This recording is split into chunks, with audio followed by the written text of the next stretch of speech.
Hey, what's up? This is Travis Barker. You're watching Wrap Up TV. I don't feel like I've been embraced by the hip hop community. I mean, I think I have, but I don't ever think like that. Like, oh shit, you know, I, I, I just move. You know what I mean? That's what I've been doing for like, it feels like the last like 6 years was, when I was playing with AM, I'd get like these crazy opportunities to play with some of my favorite artists, and I just always did it because I was always such big fans or whatever. Or I appreciated the music, and in hip hop generally a drum machine took the place of a drummer.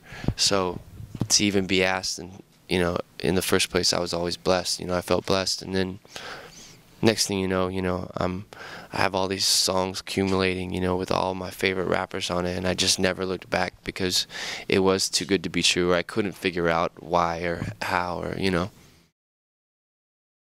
I got a phone call one day. I was getting ready to plan like this tour of skate parks with Yellow Wolf and Raekwon, and then I get a phone call going like, hey, you want to do opening slot with Lil Wayne, Nicki Minaj, Rick Ross, and it was no brainer. So what can fans expect from that show? Mixmaster Mike and I will be out there, and we'll be doing a crazy drummer DJ routine, and I'll have, tons of guests out with me, featured on my album. Yeah, that was an interesting one. That was just, I was finishing up my mixtape, and I kept hearing that song on the radio, and I tend to be, attracted to the songs that don't have much production on them, like that a lot of stuff's open or whatever. So that production was like very dope but minimal, so it left me a bunch of room, and I just kept hearing it interpreted a different way.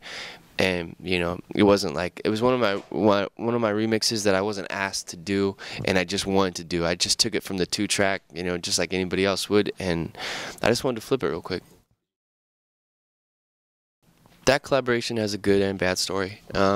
Originally we got together in New York on a day off I had on a Blink tour. I already had the beat written, and I was about to play it for him. I played it for him, and then within an hour of the session being on, I found out Adam had passed away. So I had wrapped up the session, and I didn't work that day. I just called it a wrap, and then maybe a month and a half later they sent me that, and I loved it. And I mean, it was a dark record, but it was a dark time. I love Tyler, the Creator. I think he's dope. I think Yellow Wolf is doing his thing, and I love what he's doing. And Big Sean.